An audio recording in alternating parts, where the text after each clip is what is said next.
Good evening. I'm Reverend James H. Coakley. I serve as the chairman of the board of directors for the Horry County Solid Waste Authority, and I'm delighted to invite you and welcome you here this evening to our information gathering session from the community that we might look at post-closure possibilities for the landfill. We are grateful that you've taken the time to come and to share with us. We want you to know that we welcome all of your ideas, so please be free to discuss any ideas that you have. At this time, I'm going to turn it over to Mr. Danny Knight, our Executive Director, who in turn will handle the rest of the program. Mr. Knight. Thank you, Reverend Coakley. I, too, would like to thank you for being here, and I'm sure we're going to have people coming in as we speak. These boards are just kind of starting points, showing folks what could possibly the property be used for. Let me say this is not planned as a land grab. We're not in the market to sell the property. We'll maintain ownership of the property and work out some type of development agreements or management agreements with different organizations. And I guess there's two ways we can look at the property.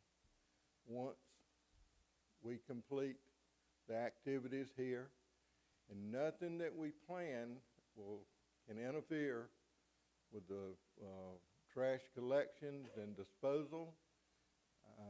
And as you can see,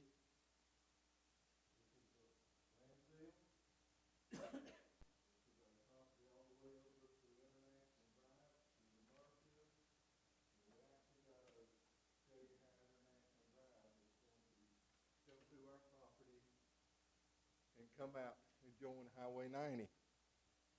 But there's two possibilities. One is very cheap. We can buy a $40 chain and a $2 lock and put across the driveway. And we'll cut the grass and maintain a big green hill. Or we can take the position that the public will be able to utilize these properties. Some people say, well, why are we getting in the recreation business? If that's true, I guess we got in the recreation business 7 years ago when we made the property available to North Myrtle Beach on Highway 57. We got a storm debris site there. And the County Recreation Department is maintaining that for soccer fields.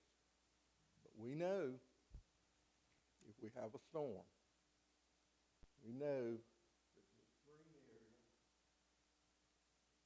this area, will be used for storm debris.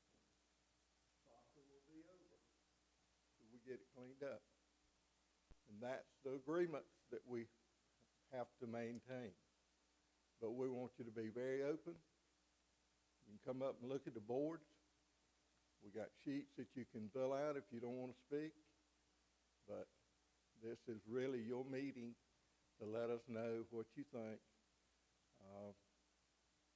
For the people in the area, when we open up International Drive, you can be from here, oceanfront, I guess 10 minutes. So, beautiful piece of property. We use a lot of dirt. The blue areas are going to be lakes that we have to dig. But how we dig them is kind of based on what the community wants, how they're connected. I heard today how you should connect lakes to make kayaking possible. That's what we're here for, to listen and to learn. And once we take the input, redo the boards, and DDC is doing that for us. We can certainly present those at another public setting here and with county council.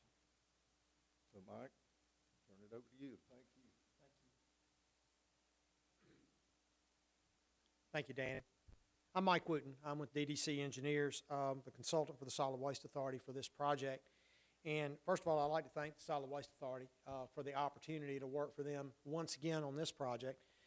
We've been working with the Solid Waste Authority for about 20 years, doing various and sundry things as an on-call project engineer.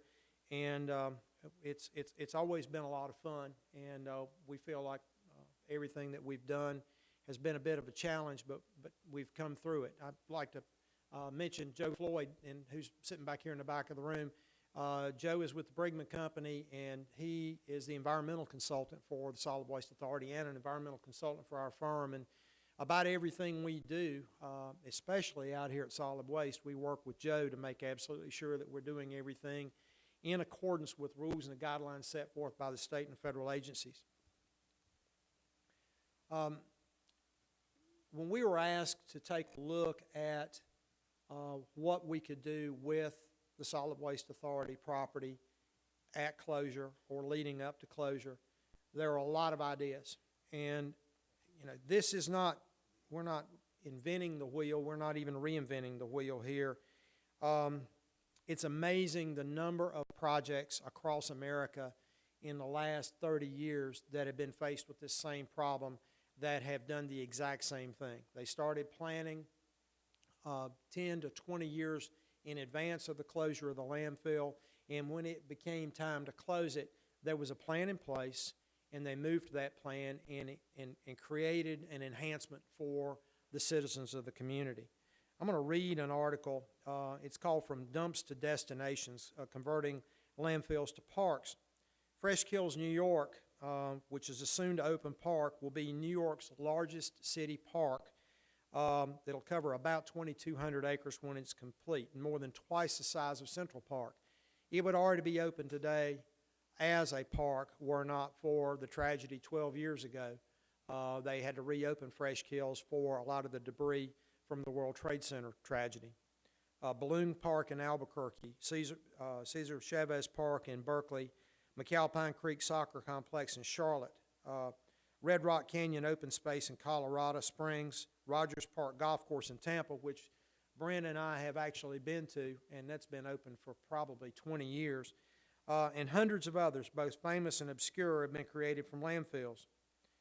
In a few more years, New York's park will become the city's largest park, and it will rival, it's a bit out of the way, it's not like Central Park, but it will rival Central Park when it's completed, because not only will it have passive activities like Central Park, it'll have a lot of other activities.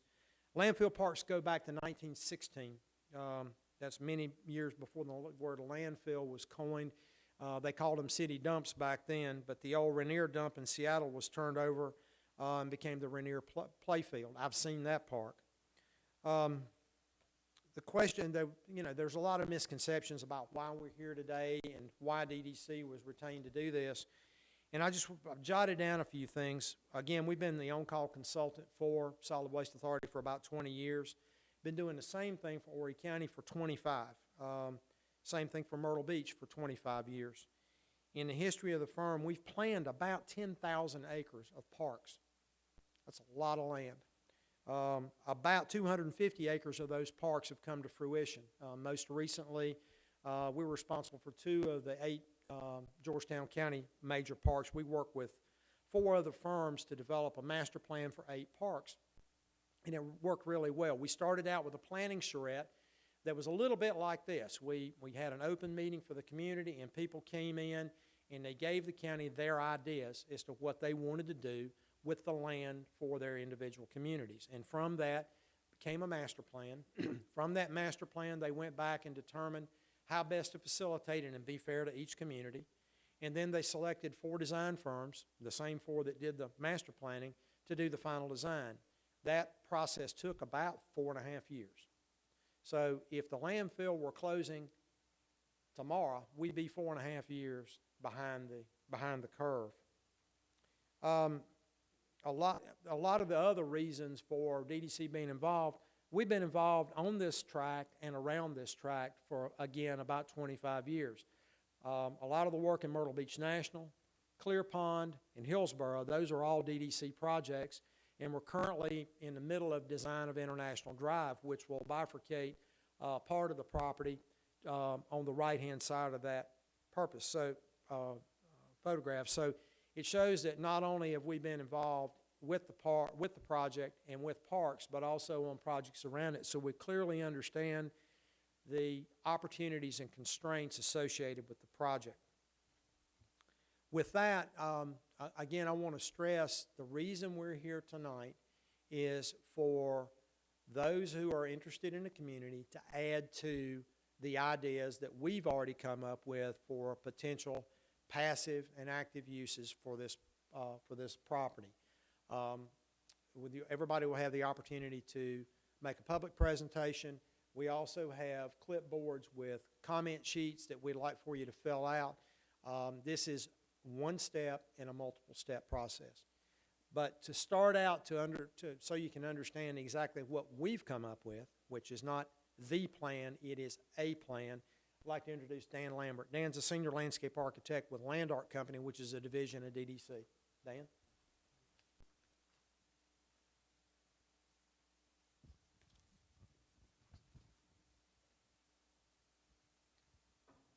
Thank you, Mike. Again, my name is Dan Lambert. I'm a senior landscape architect with the Land Art Company. The plan that you see before you is a direct result of conversations between us and the Solid Waste Authority and a planning effort that has gone on for about 10 months at this point. What you do see is very conceptual, as Mike stated, and I want to reiterate. Everything up here is kind of a dream at this point. What we want is definite input as to what would improve the site for the use of the community, things that you see being important to yourself and those that you know would be likely to use this site. As it stands currently, the only two portions of this plan that are essentially set in stone are the footprint of the landfill itself and the path of International Drive as it passes through the property here. What I'd like to do is walk you through the program elements that we consider to be a good use of the site. Both passive and active uses will be available on this site. The site itself is about 45% wetland, so there's actually a lot of what you see up there that stays wooded, stays green, would be in conservation for as long as any of us can envision. So let me quickly walk you through these elements. Currently, all throughout the site, what you'll see on these plans, the pink dots are roads, so those would all be accessible by vehicle. You're looking at about 1.5 miles of roadway improvements or additions to what already exists on the property. There are a series of dirt roads throughout the property now that most of these points can be accessed as is, but certain parts of the property will need improvement to actually become a functional part of the plan. As Danny mentioned, all of these blue areas are lakes and ponds that are either already being dug out or will eventually be dug out as a portion of the soil that's needed in order to perform the landfill operations from now until close. So there will be a large amount in several sizable groupings of water on site, and that water can also be used for recreation purposes. Some of the things that we have included within this planning exercise are use as fishing ponds. We have areas that would be designated for model boating. We also have heard comments, as was mentioned earlier, about the potential for canoeing and kayaking, which is actually something that I neglected to put on the list, but this larger pond right here actually has a label. It's at that portion on that one of canoeing and kayaking. And connection to other ponds would definitely create a facility that would be quite nice for that purpose.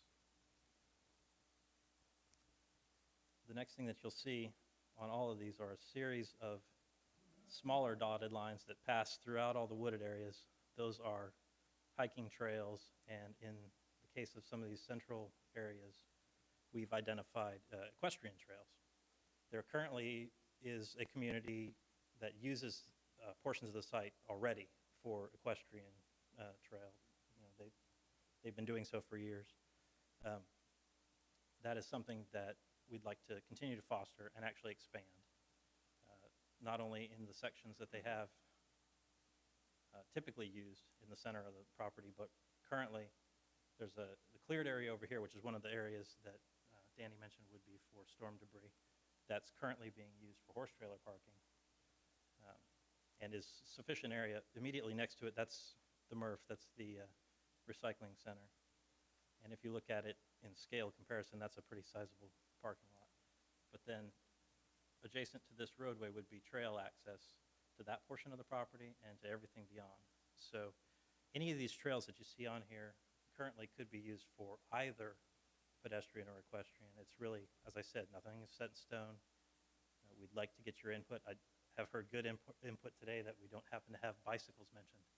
And off-road bike trails is definitely something that I know would get use on a property like this. So that's something that we will incorporate in future iterations.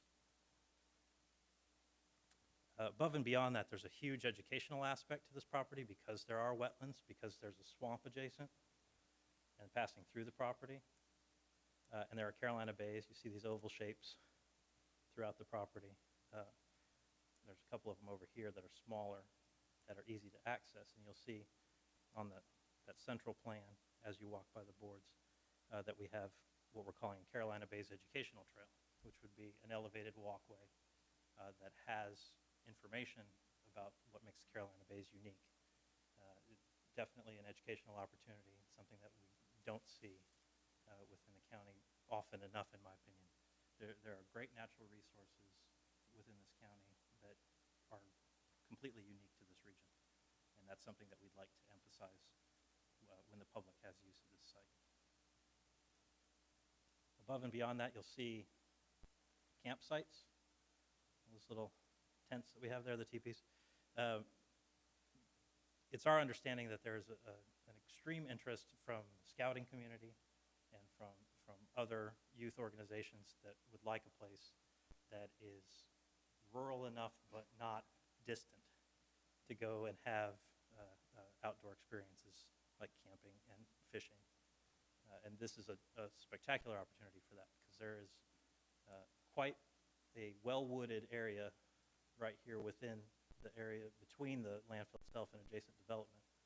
It doesn't look that large on this scale, but that's actually quite a bit of land there. It's the perfect place for those types of activities for scout functions and things like that without feeling like they're so remote that if something goes wrong, you're too far for help.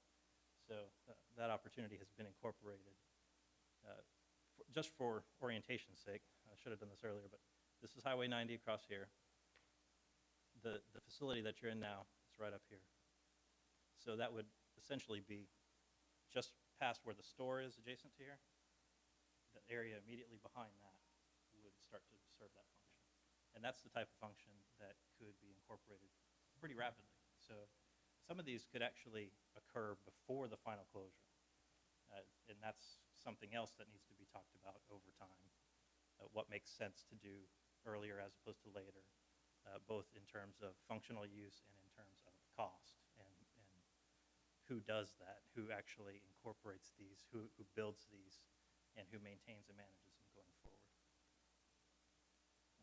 Other uses, Danny mentioned that this green area here would also be a storm debris field, and as a part of that, it has to be cleared, level, and well-drained.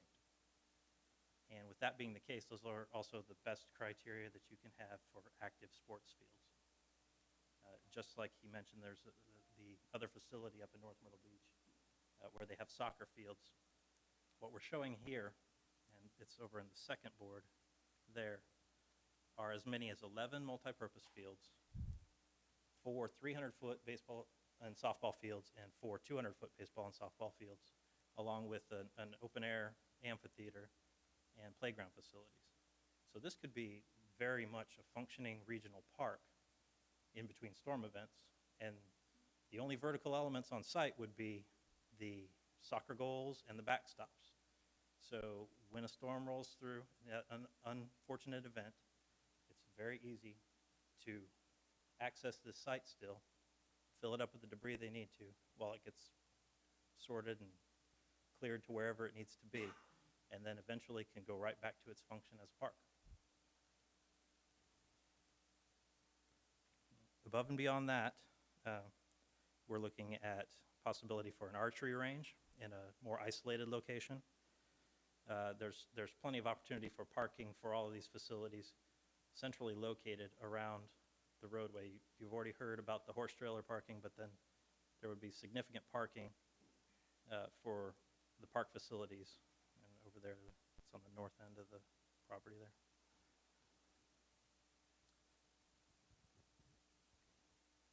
Above and beyond that, we'd really like to hear from you what it is that you would envision for a property like this that you would use, you know, your neighbors would use, anything you think the county is lacking that it could definitely incorporate, given this amount of land that really, you know, its purpose is yet to be defined.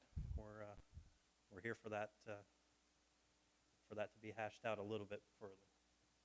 So if anybody has any questions. You answered my question about the wetlands. And also, did you do testing, ground core testing on that property?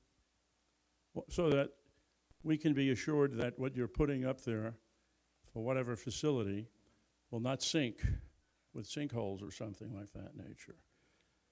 Also, you did an outstanding job insofar as the amphitheater was concerned. I had a note on that. I didn't hear it mentioned, nor did I read it. I skipped it, but it's in here, and that's a plus. That's very good. What do you do with all the animals in there? What do you do with the cats, dogs, and others, things like that? I know you're smiling, but it's okay. I'm here specifically tonight because of the fact that there were concerns on this, and I've received several phone calls from people that could not make it here, and they know that I'm the president of Save Our Cats and other organizations. So they asked me to have you address that. This is not the place, I guess, is it, to mention that? If it is, just take a note of it. Definitely. Because it's important to people that love animals, such as dogs, cats. You may want to have a dog park in there. You may want to have other facilities. You may, in 20 years after the landfill is capped, you may want to use that for skiing or for some other types of entertainment, which would be useful. And also, I had some other notes here, but they do not pertain to exactly what you were talking about that. So, Mr. Lampert, I will talk to you about them, and also to you, Mr. Wooten, after the meeting as to some of the concerns that are of very, very significant importance to citizens in the county that we must address, such as what happens if you can't get the funding, if you cannot develop it, what happens to the property, et cetera. But that's not right now what you're talking about. So I don't want to deviate from your message, which seems to be fairly good, except for my little comments. Thank you. Thank you, Mr. Bonsignor. Let me address your questions. First of all, geotechnical work. There has been a significant amount of geotechnical work on this site, both in and around the existing MSW landfill and on the 1187 tract. As you may know, initially the 1187-acre tract was purchased for the purpose of a C&D landfill, and there was a tremendous amount of geotechnical work done on that at that time, and that information is still readily available. Nothing has changed. With regard to the sinking aspects, if the plan, again, a plan, not the plan, but the plan that's there before you, nothing active is planned on the C&D landfill site because we expect 3 to 4 feet of settlement over the next 20 years. So about the only thing that you could plan on an active C&D landfill that might not, that might do well in a settlement type issue would be a golf course or walking trails and that sort of thing. Well, we got enough golf courses in Georgetown County, so we didn't think that was a good fit. It worked well in Tampa because they needed a municipal course down there. We don't, I don't believe, need those. Matter of fact, we're closing more than we're opening here. What we do have on the plan currently on the landfill site is bird watching overlooks. Now, I know that folks that have spent time out here on the property are aware that there are several nesting pairs of large birds out here, and it has drawn a lot of bird watchers, and it will continue to for quite some time into the future, including after closing. Some of those other animals that you talk about that are drawn to what a dump gives to them, those critters will find their way elsewhere, which I know will be problematic for surrounding communities when the landfill closes. In particular, I know that feral cats become a huge problem, and that's something that a coordinated effort by county shelters and things we'll have to address going forward. But that's definitely beyond the scope of what we've talked The about. dog park idea, though, is an excellent one. It is. That's, we've been responsible for several of those, and I don't think we've ever designed a dog park that wasn't a hit. The latest, I guess the last one was the one at the YMCA on 62nd Avenue in Myrtle Beach, and every time I drive by that thing, there's 15 or 20 people out there with their dogs, so thank you for that idea. I'm sure somebody's written that down. Did I miss another question, John? Well, I'm going to address something else, but you have time and time constraints. I think you have plenty of ball fields here. You have plenty of ball fields. You have Carl Wickens, you have Market Tunnel, you have a lot of ball fields. Of course, you always want more, I understand that. But for this facility, I don't think it should be there. Why don't you put it in the south stands? You have some ball fields and things like that to develop. We'd love to have it in the south stands. Thank you. Yes, sir. Well, a question about the Santee Cooper methane plant that's on site. How long do you envision operating that plant beyond post-closure? Methane plants, that's one of the advantages of an old landfill, and Horry County Solid Waste Authority was the first solid waste organization in the state to have, to partner with a utility and have a methane generating station. According to, and I haven't talked, Bill McCall's retired, all my buddies at Santee Cooper have retired, showing my age, but according to Bill, when they first did this, they thought that the life use of the methane here was in the 15 to 20 year range. And Danny, forgive me, we're 8 years into that. Our closure plan, though, it will maintain that collection system. The flare or generating plant will continue as long as the methane's there. Yeah. Santee Cooper will, when it plays out, when there's no methane to take, Santee Cooper would probably take those generators and move them to another landfill. Those are very specialized generators because the methane from the landfill is much more caustic than natural gas that you would buy or get. So those generators have to be built specifically for this application. So those, If there's not enough methane to run the generators, the flare will stay there and it'll continue to work. Pull it in there. One reason for bringing up the question is a suggestion has been made that possibly we could have a station here for alternate energy. We could look at solar energy, wind energy, and since we already have a facility here creating power, that would be a terrific use to explore in the future. that's a great idea. As a matter of fact, one of my landfills in Arizona, they use about 20 acres of their landfill for solar power. Terrific. The other point I wanted to raise is in 2009, we had a significant wildfire which generated pretty close to the site and swept all the way down to Barefoot. And I'm hoping that the post-closure plan will include a model defensible space and that we'll have some type of buffer areas to try to protect the woodland areas so that there would be a minimized spreading of fires from wildfire in the future. Thank you very much.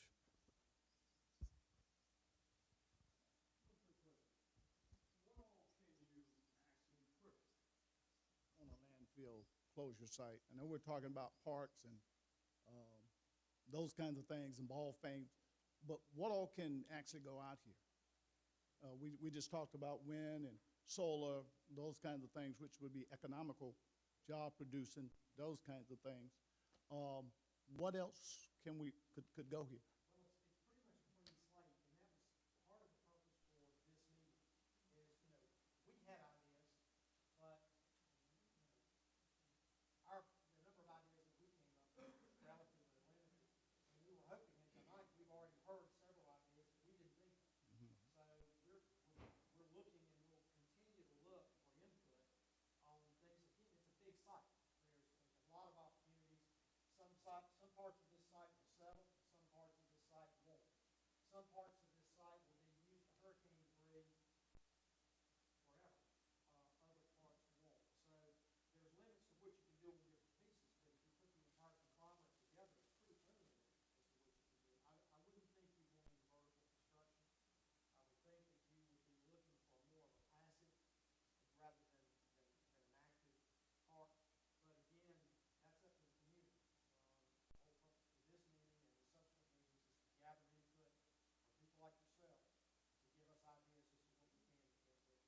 And the other question, as far as the park, yeah, I mean, it looks good.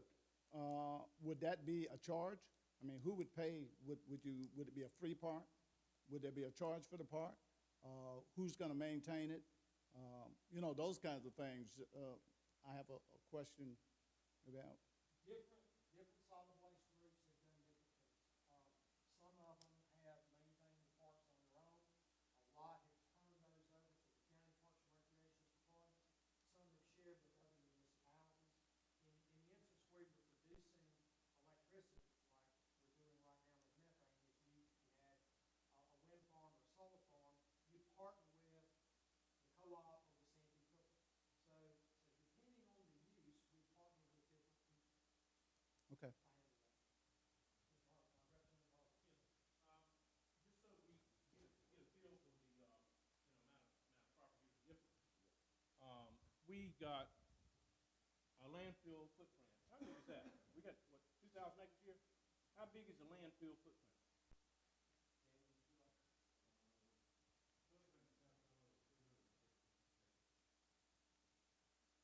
We're gonna have garbage over 360 acres. So,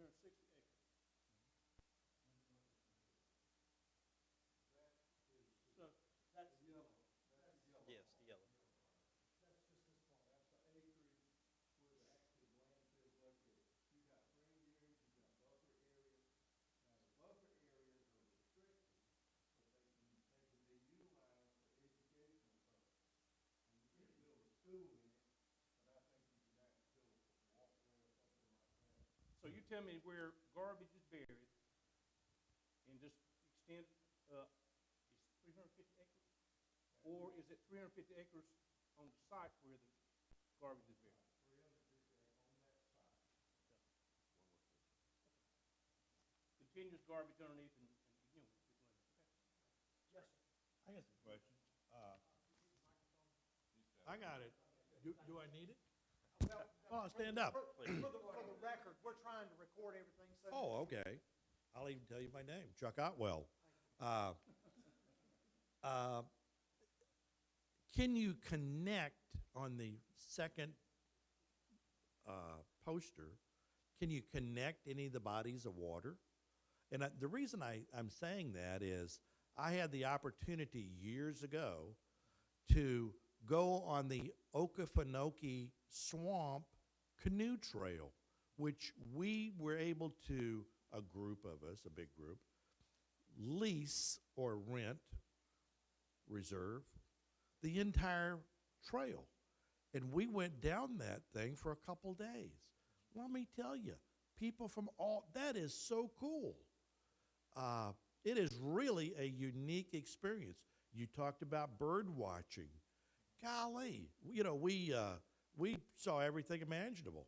Alligators, you know, which I'm sure you might have a few. But is that a possibility? Well, the issue we have here are the wetlands that are existing. What we have attempted to do with this plan is to not disturb any jurisdictional or non-jurisdictional wetlands on the property with this plan. What we would have to do, if we link those ponds, we would have to go through the permitting process through the state and federal agencies to get that done. That's certainly an opportunity that we're going to write down and take a look at as input. Again, the kayaking canoeing thing came to us kind of late. While those ponds are pretty large, connecting them might be an opportunity, but we'd have to go through the permitting process. No, no, you guys have done a fantastic job. I got another question, though. Where did the land originally come from? How did you get it? Well, I can't speak to that. Where did the land originally come from? I can talk about the 1187, but I can't talk about the rest of it. Different portions came from the first part, first portion. I give you that. First portion in here came from the city of Conway. They owned the landfill. They gave it to the county. Then the county, before the solid waste authority was set up, purchased, subtitle D area.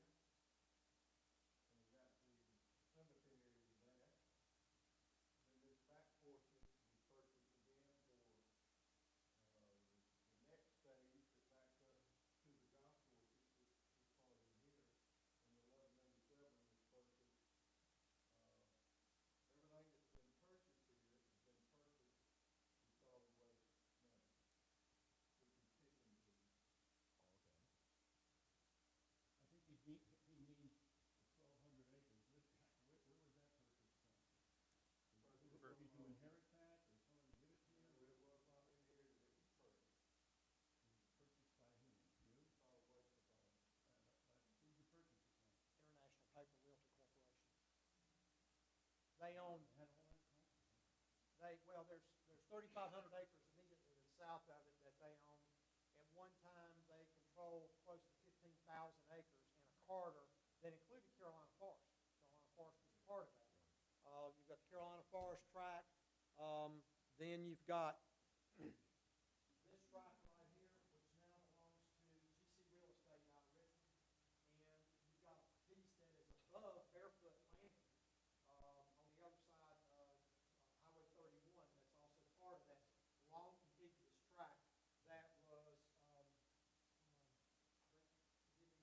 give me the name of the family from Charleston that it was the Buste tract. International Paper bought that land in 1932 from a maritime attorney in Charleston by the name of Henry Buste. So this was part of a huge tract of property that belonged to the Buste family that the IP bought and IP subsequently sold off to various different owners. And the 1187 was a piece that was sold to Solid Waste. That occurred about 15 or 16 years ago, if my memory serves. But was that purchased for a future landfill? Why did you buy all those That 100 acres? What was the reason to buy that? that Oh, land. Why would they buy 1,200 acres? Is that a future landfill or something, or just what? That land I just finished, then I'll let you speak. Without you realizing there was so much wetlands in there and other imperfections probably of the topography, why would you buy it, 1,200 acres? Unless you wanted to put another landfill, and so why are we talking about recreation then? we actually For a landfill, designed, okay. we actually designed 4 cells for C&D landfill to go on that property and was going through the permitting process when at that time there came the opportunity to do the piggyback for the MSW site, the subtitle D landfill, and there was a bargain made with DHEC with if we're going to do the piggyback, we won't need to do the C&D landfill site. So is there a possibility in 20 years when you cap that landfill there, you put another landfill maybe on the 1,200 acres? No, sir, No? those would be lakes, because we have to have material for the fill between the layers and to cap the existing landfill, and that's 3.2 million yards of material. It costs a lot of money to import that material, but if we've got it on our own land, then all we have to do is pay for the haul costs. So it saves the taxpayers of Horry County a tremendous amount of money to be able to dig these lakes and have the fill material readily available.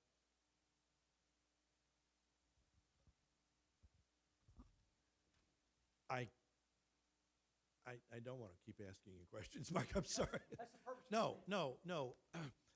You talked about debris from your unforeseen storms, i.e. hurricanes. I'm from Florida, trust me, way of life.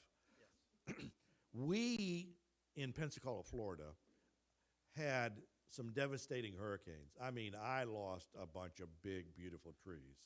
So did everybody else. We took those trees, put them into a bunch of container ships. After chipping them, they in turn, because we had a port in Pensacola, Florida, we sent them, or sold them, I'm sorry, to Japan. I could see where, if that ever happened, taking this material, maybe chipping it up, and taking it over to Bucksport or somewhere, shipping it out. There are plans in place, and of course that has nothing to do with what we're here for tonight. The Solid Waste Authority has plans in place. They already have consultants retained that meet all the FEMA requirements to deal with hurricane debris immediately after a storm. The locations are mapped out. The consultants that are pre-approved by FEMA are on retainer. So all of that has been worked through by Solid Waste over the years. So there is a plan in place for recyclable materials and those materials that aren't recyclable. Yes, sir. Hi, my name's Marshall Brown. We have an off-road bicycle club called the Waccamaw Trailblazers. Currently, we have the Jackson Bluff Trail there. We work a section of it. We're responsible for another trail, the Erie County Bike Run Park. That's 6.2 miles we take care of. And there's also the A10 trail with the city that we help take care of. I have a big picture of, I know in Jackson Bluff, it's eventually, the big idea is it heads to downtown Conway. North Myrtle Beach, I know they're doing their parks and all. I would love to see a huge trail. You guys with DDC taking care of all these different areas, and I would love to see a trail where I don't have to hit roads, and families can go out there and get off the road and ride their bicycles off-road. And this is a great area for it. I've put down thousands of miles on Lewis Ocean Bay area riding the roads. My buddy here has. Many of us trained for races and all. So I like the idea. I would love to see an area where I know there's going to be horse riding the equestrian out there, but I would love to see at least 10 miles of a single track where it's multi-purpose, sharing with hikers, Boy Scouts and all. I know they're not always out there, just like we wouldn't always be out there, but I would love to see an area where it's eventually 10 miles total. That's my goal. That's what I tell everyone, that I'd love to see 10 miles of total single track, multi-use with the hikers and other people.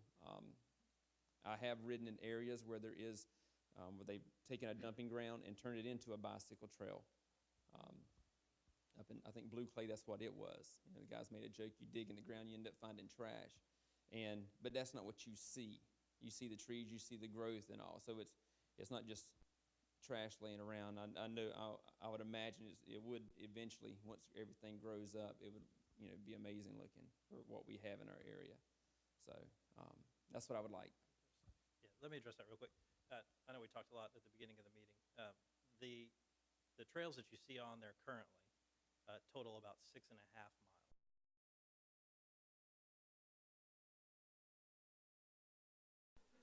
10 miles of trail would be very difficult on this site, but if you're talking about connecting to adjacent sites and something that runs, you know, a longer corridor than what we have here, it's definitely something that can be considered in the planning process to discuss with adjacent property owners and try to get something that's much broader scope and much more along the lines of what you're talking about.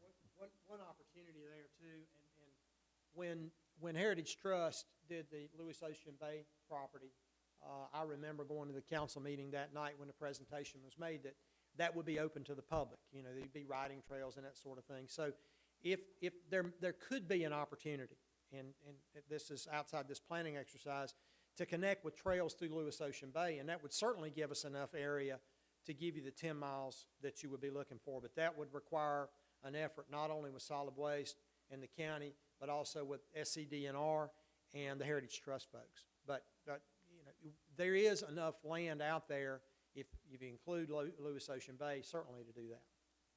Thank you. Thank you. Could you clarify the acreage, the total acreage? Dan? What you're looking at on site here, before I give you the total, to clarify, when everybody talks about the 1187, you'll see an orange line on the plan right there. This whole segment there is the 1187. This here is about an additional 600 acres in total. So you're looking at just short of 1,800 acres for the whole site. And how many acres of wetlands?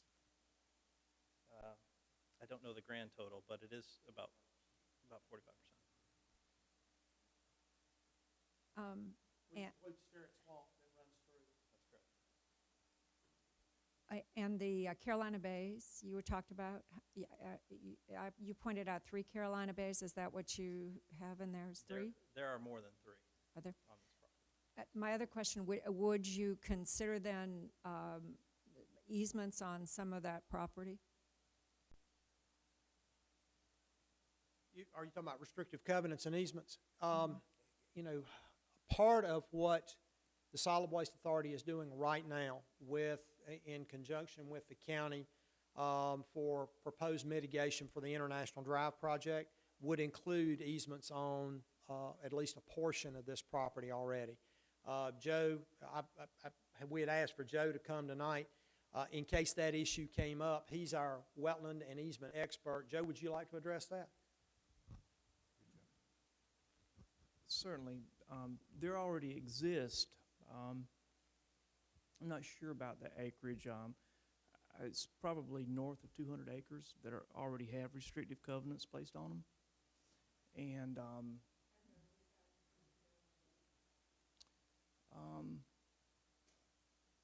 portion of it, yes. I think they're, the ones that are included in the existing facility, they do have, yes, restrictive covenants placed on them today.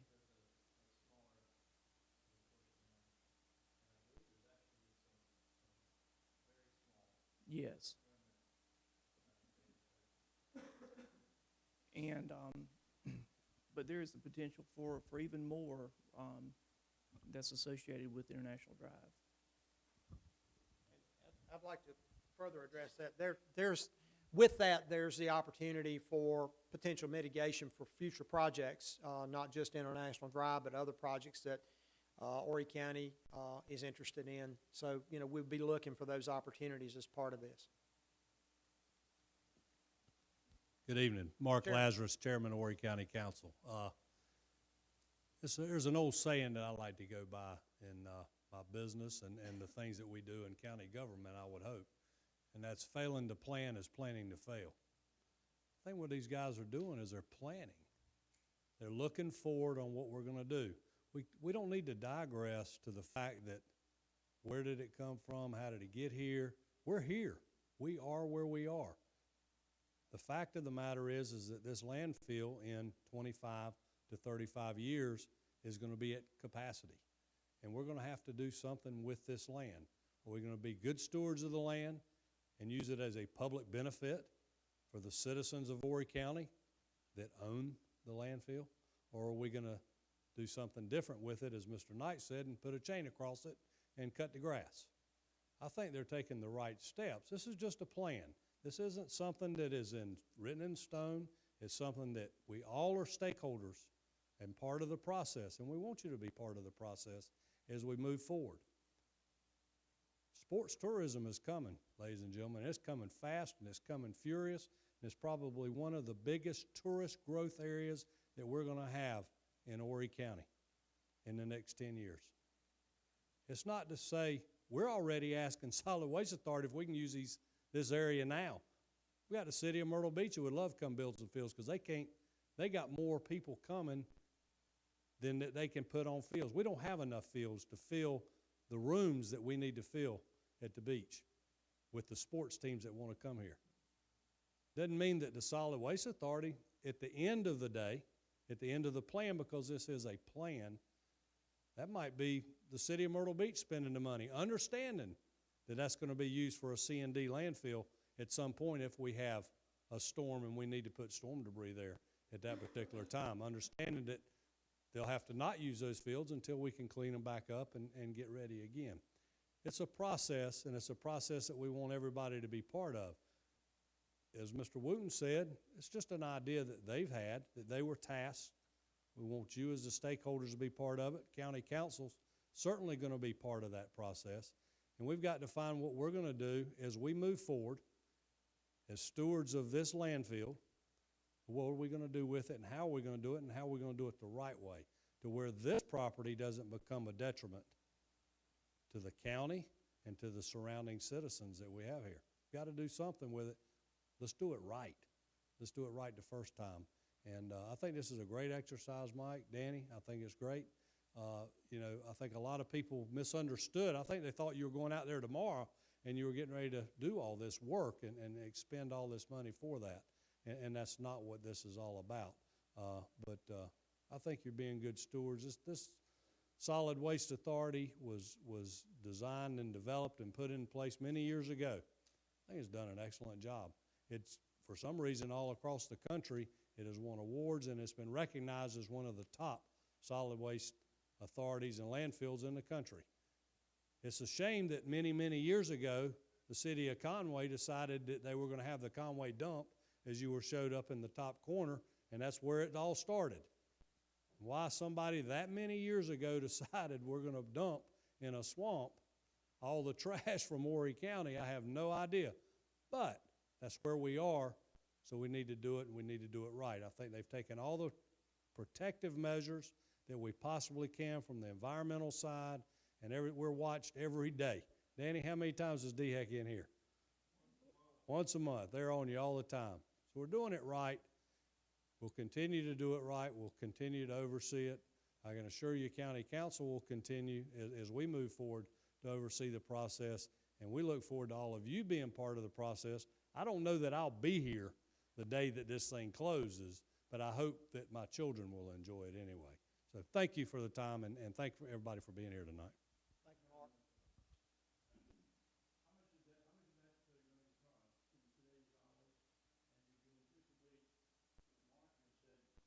you, Mark. We have not costed this, Mr. Bond Okay. Senior.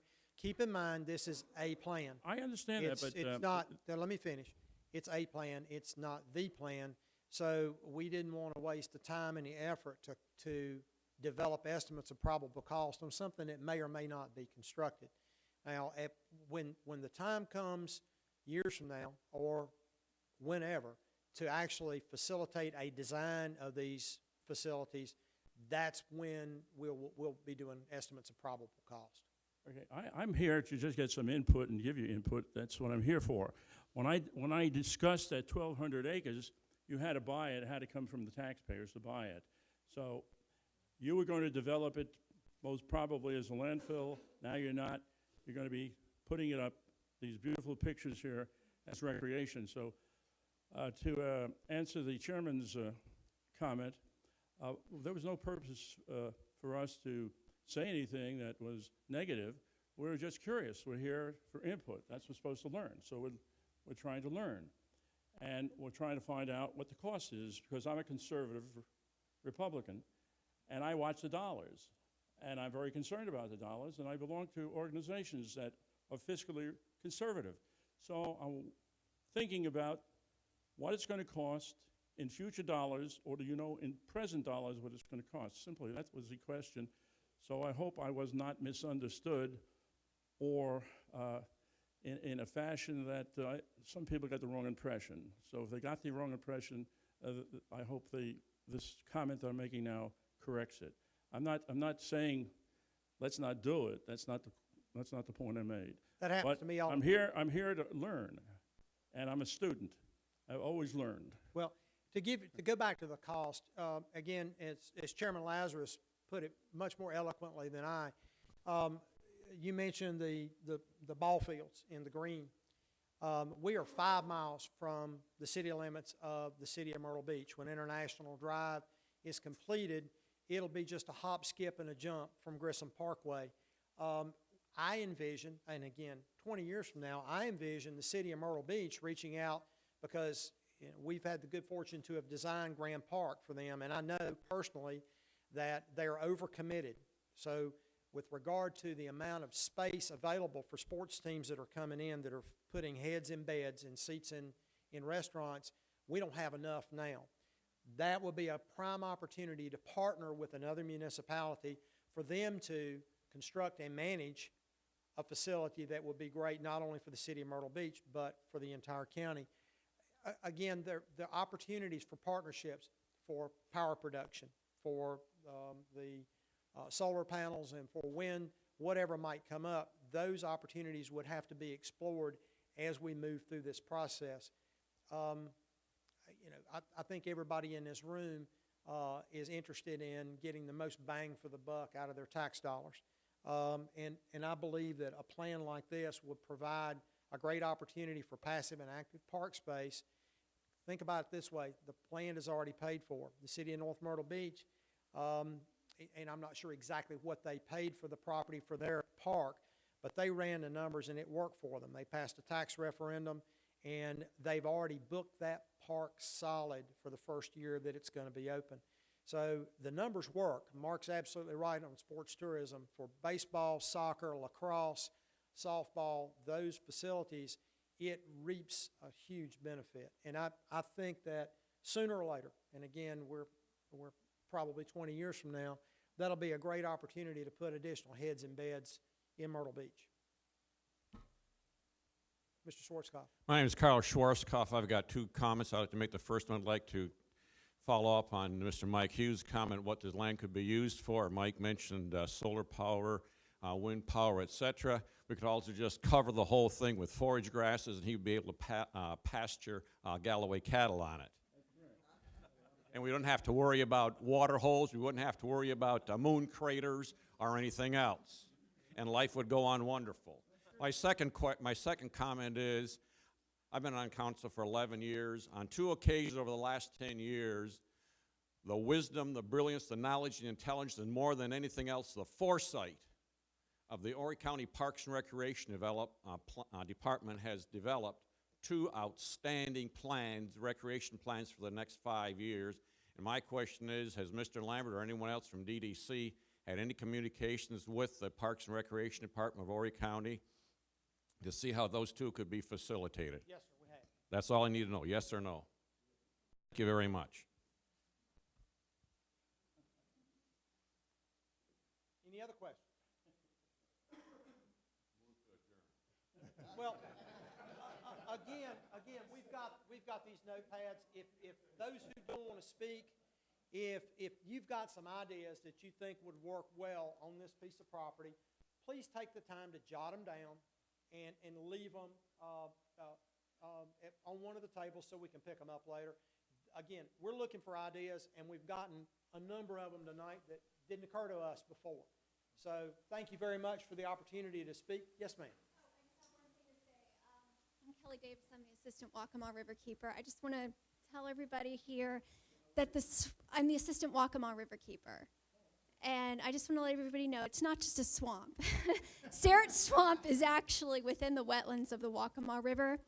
Coastal Carolina University and the Waccamaw River Keeper, we test Sterrett Swamp twice a month. And we actually just tested it yesterday. And there's high bacteria numbers in that swamp. So whatever we do, whatever we come up with, whatever plan it is for the next 30 years, let's just make sure that we think of the Waccamaw River as the heart of this plan. Thank you. Thank you for your comment.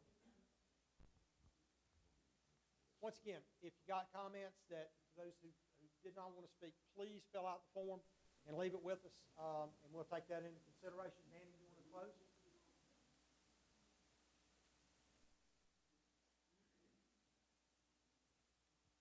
Thanks. We certainly want to thank everyone for coming.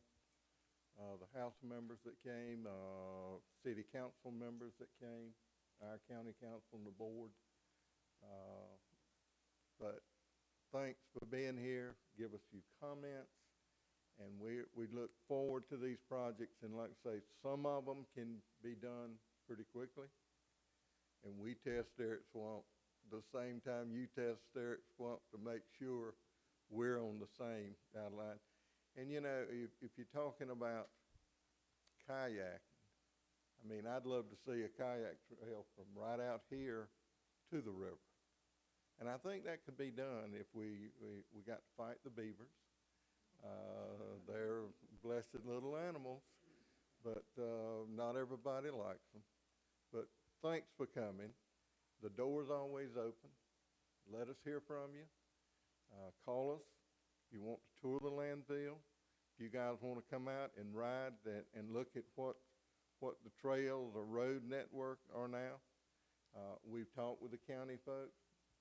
And what I'd really like to tell you that we've talked to the county planning department. So any of this connecting property that's not developed, if they'll just keep our trail network in mind, when someone comes to them to talk about rezoning or doing something, that we can connect our trails to their trails. And now that, thank Mr. Hardwick, we don't have to put up concertina wire and chain link fences down International Drive. We very well may have a sidewalk and connect the greenway, the bike trails to our locations. And talking about the trails, you can walk trails one day, ride bike trails 2 days, and wouldn't it be a great place for coastal and the high school cross-country track team? We wouldn't have to get on a sidewalk. The sky's the limit, really. Yes, sir. Yeah, I have a question. From listening and talking today, it seems to me that biking is nowhere to be found. And my question is, do equestrian trails and pedestrian trails have a priority when it comes to building this rather than biking? No priorities. There's no priorities today. we're listening. You give us your thoughts, and we're gonna work this thing to the benefit of a lot of people. Yeah. Thanks for coming. Meeting adjourned. They really should come out live. They really should come out